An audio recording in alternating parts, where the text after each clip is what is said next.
Tube Tamil வணக்கம். கடந்த 24 மணி நேரங்களில் அமெரிக்கா ஈரான் விவகாரத்தில் ஏற்பட்டிருக்கின்ற பாரதூரமான விளைவுகள். அமெரிக்கா கடந்த 7 மணி நேரமாக ஈரான் மீது தொடர்ந்தேர்ச்சியான தாக்குதல்களை நடத்தி இருக்கின்றது. தென்புல ஈரானில் இருக்கின்ற பாம்பூர் என்கின்ற இடத்தில் நடைபெற்ற தாக்குதலில் ஈரானினுடைய ஒரு இராணுவ சாவடியில் 7 ஈரானிய படை வீரர்கள் கொல்லப்பட்டார்கள். அனைவரும் ஸ்தலத்திலேயே கொல்லப்பட்டதாக ஈரான் இந்த மரணங்களை உறுதி செய்திருக்கின்றது. இதுபோல அமெரிக்காவினுடைய இந்த தொடர் தாக்குதல்களினால் இதுவரை ஈரானில் 260 பேர் படுகாயமடைந்திருக்கின்றார்கள் என்றும் காயமடைந்தவர்களில் சிகிச்சை பலனின்றி மேலும் 2 பேர் மரணமடைந்ததாகவும் தாக்குதலுக்கு உள்ளாகி காயமடைந்தவர்களில் சிறார்களினுடைய எண்ணிக்கை அதிகமாக இருப்பதாகவும் ஈரானினுடைய வைத்திய துறை தகவல் வெளியிட்டிருக்கின்றது. அமெரிக்காவினுடைய இந்த தாக்குதல்கள் எதற்காக நடைபெறுகின்றன என்ற கேள்விக்கு அமெரிக்காவினுடைய படைத்துறை தலைமையகம் தாங்கள் நேற்று நடத்திய தாக்குதல்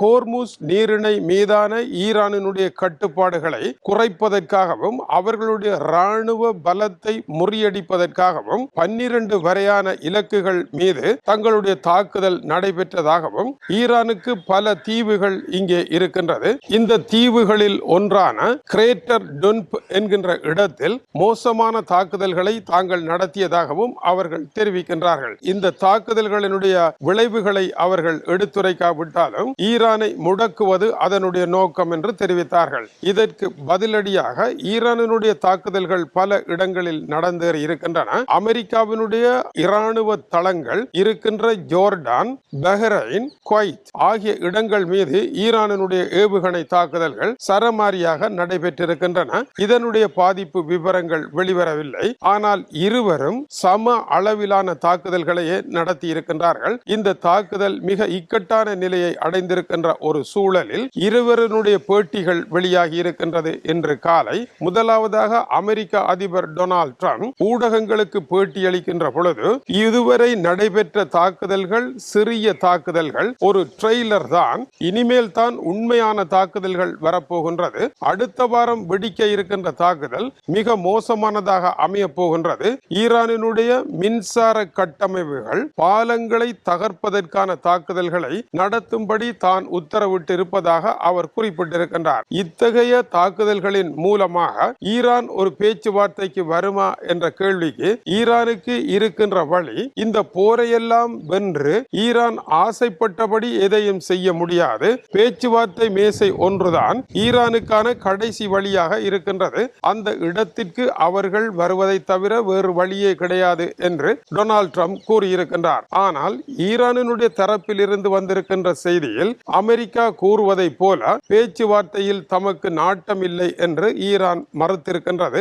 ஆனால் நேற்று ஈரானினுடைய வெளியுறவுத்துறை அமைச்சர் அபஸ் அரக்சி கட்டாரினுடைய தலைநகர் தோஹாவில் இறங்கியிருக்கின்றார். கடந்த ஞாயிற்றுக்கிழமை அன்று காலமான கட்டாரினுடைய இப்போதைய எமிருக்கு முன்னதாக எமிராக இருந்த அமீர் ஹமத் பின் ஹலிபா மரணமடைந்திருந்தார். சுகையினம் காரணமாக 74வது வயதில் அவர் மரணமடைந்தார். இவருடைய இறுதி நிகழ்விற்காக அபஸ் அரக்சி அங்கு சென்றிருக்கின்றார். கட்டார் இப்போதைய பேச்சுக்களில் நடுவராக விளங்குகின்ற காரணத்தினால் அவர்களுடன் இவர் ஒரு பேச்சை நடத்தி அடுத்த கட்ட தீர்வு திட்டம் தொடர்பான பேச்சுக்களுக்குள் அமெரிக்காவை கொண்டு வருவதற்கான ஒரு முயற்சியில் ஈரானினுடைய திட்டங்கள் என்ன என்பதை அவர் விளங்கப்படுத்தலாம் என்று எதிர்பார்க்கப்படுகின்றது. இவர் இந்த இறுதி நிகழ்விற்கு சென்ற காரணம், இந்த அமீர் இறந்த பொழுது ஈரானினுடைய தாக்குதல்கள் அமெரிக்காவினுடைய படைத்தளம் மீது கடந்த ஞாயிறு மோசமாக கட்டார் நாட்டின் ஊடாக நடைபெற்றிருந்தது. இப்படி இருந்தாலும் ஈரானினுடைய வெளியுறவுத்துறை அமைச்சர் அங்கு சென்று இறங்கியிருக்கின்றார். இதற்கு இன்னொரு காரணம், ஈரானினுடைய அதி உயர் மத தலைவர் அயதுல்லா அலி கமேனி அவர்களுடைய இறுதி நிகழ்விற்கு சவுதி அரேபியா, கட்டார் உட்பட முக்கியமான நாடுகளினுடைய தலைவர்கள் எல்லாம் வந்திருந்தார்கள். இவர்கள் மீது ஈரான் தாக்குதலை நடத்தினாலும் கூட இந்த இறுதி அஞ்சலி நிகழ்வை அவர்கள் மரியாதைப்படுத்தி இருந்தார்கள். ஈரானுடனான ஆழமான ஒரு பகையை உருவாக்காமல் இருப்பதற்கு அவர்கள் விரும்புவதனால் இந்த இறுதி நிகழ்வுகளுக்கான வரவுகள் நடைபெற்றுக் கொண்டே இருக்கின்றன. இருந்த பொழுதிலும் இந்த தாக்குதல் பற்றி அமெரிக்காவினுடைய அட்மிரல் ஜெனரல் பிராட் கூப்பர் கூறுகின்ற பொழுது, ஈரானினுடைய தாக்குதல்கள் அப்பாவிகளினுடைய கப்பல்கள் மீது தொடர்ந்து நடைபெற்றுக் கொண்டு இருப்பதாகவும் இதுவரை 12 மாலுமிகள் கொல்லப்பட்டோ அல்லது காணாமலோ ஆக்கப்பட்டிருக்கின்றார்கள் என்றும் 7 வரையான கப்பல்கள் தீப்பிடித்து எரிந்திருப்பதாகவும் குறிப்பிடுகின்றார். இதை தடுப்பதற்கான முயற்சியில் தாங்கள் ஈடுபட வேண்டியது அவசியம் என்றும் இதனால் தான் தாக்குதல்கள் நடைபெறுகின்றன என்றும் அவர் குறிப்பிட்டார். ஆனால் ஈரானை பொறுத்த வரையில் 2 டேங்கர்களை தாங்கள் தாக்கியதாகவும் இது எமிரேட்ஸுக்கு சொந்தமான பிரமாண்டமான டேங்கர்கள், இவர்கள் தங்களுடைய மின் விளக்குகளை நிறுத்தி அதன் பின்னர் ஈரானினுடைய அனுமதியை பெறாமல் வேறு வழியால் செல்ல முயற்சி எடுத்த பொழுது முற்றாக தாக்கி முடக்கப்பட்டதாக ஈரான் அறிவித்திருக்கின்றது. இந்த தாக்குதல்களை தடுக்க முடியாத சூழ்நிலையும் சர்வதேச வர்த்தக கப்பல்கள் மீதான தொடர் தாக்குதல்களும் ஈரானால் நடத்தப்பட்டு கொண்டிருக்கின்றன. அமெரிக்கா குண்டுகளை வீசினாலும் கூட வர்த்தக கப்பல்களை காப்பாற்ற முடியாத சூழல் இருக்கின்றது. இதற்கிடையில் நேற்று நடைபெற்ற உலக கிண்ண உதைபந்தாட்ட போட்டியின் அரை இறுதி போட்டி அர்ஜென்டினாவிற்கும் இங்கிலாந்திற்கும் இடையே பலத்த விறுவிறுப்பாக ஆரம்பித்தது. 2-1 என்கின்ற கோல் கணக்கில் அர்ஜென்டினா வெற்றி பெற்றிருக்கின்றது.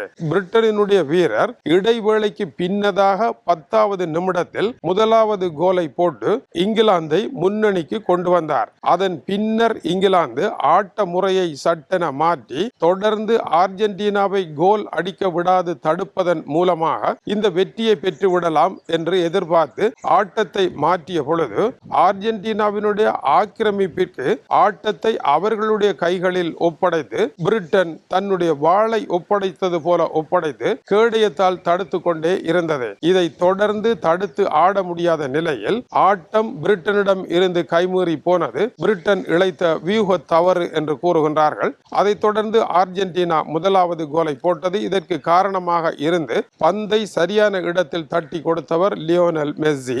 அதைத் தொடர்ந்து 1-1 என்ற ஆட்டம் உச்சகட்டம் அடைந்த பொழுது லியோனல் மெஸ்ஸியினுடைய பந்தை ஒன்றை பெற்றுக்கொண்டு இன்னொரு வீரர் அடுத்த கோலையும் போட்ட பொழுது அர்ஜென்டினா 2-1 என்கின்ற கோல் கணக்கில் வெற்றி படியில் நின்றது. அதன் பின்னர் பிரிட்டன் 2 வீரர்களை மாற்றினாலும் கூட 96வது நிமிட மாற்றமானது பிரிட்டனுக்கு எதையும் தரவில்லை. பிரிட்டன் இந்த ஆட்டத்தில் தோற்று வெளியேறியது. 1966ஆம் ஆண்டு உலக கிண்ணத்தை வென்றவர்கள் நாங்களே என்று பிரிட்டனினுடைய தொலைக்காட்சியில் பழைய காட்சிகளை போட்டு ஆனந்தமடைவதை தவிர வேறு வழியற்ற நிலையில் பிரிட்டன் வெளியேறி சென்றிருக்கின்றது.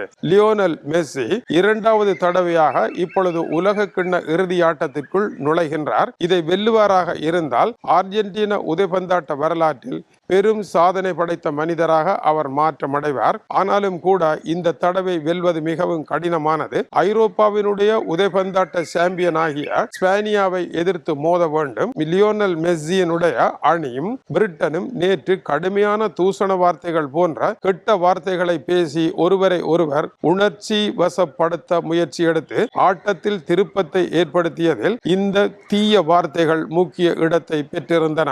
ஆனால் ஸ்பானிய அணிக்கு அந்த வார்த்தைகள் வேலை செய்யாது. அவர்கள் தங்களை ஒரு ரோபோ என்று நினைத்து கொண்டு விருப்பு வெறுப்புகள் அற்று ஆடுகின்ற காரணத்தினால் அர்ஜென்டினாவினுடைய குறைகள் எல்லாம் புறக்குடத்து நீராகவே மாறி போகும் என்பதே நிஜமாக இருக்கின்றது. அர்ஜென்டினா இதுவரை வென்ற ஆட்டங்களில் எல்லாம் தோற்று போகின்ற ஒரு நிலையில் தான் கடைசி நேரத்து வீராப்பான ஆட்டத்தினால் வெற்றி பெற்றிருக்கின்றது. ஸ்பானியாவுடன் ஆடப்போகின்ற ஆட்டம் இந்த உலக கிண்ண உதைபந்தாட்ட போட்டியில் மிகவும் சுவாரஸ்யமான ஆட்டமாக அமைய போகின்றது. வரும் ஞாயிற்றுக்கிழமை அதை கண்டுகளிக்கலாம். தொடர்ந்து இணைந்திருங்கள். மேலும் சூடான செய்திகள் வந்திருக்கின்றன. ஈரானிடமிருந்து தப்பி பிழைப்பதற்காக புதிய பாதைகள் 7 பைப்லைன்கள் அமைக்கப்படுகின்றன.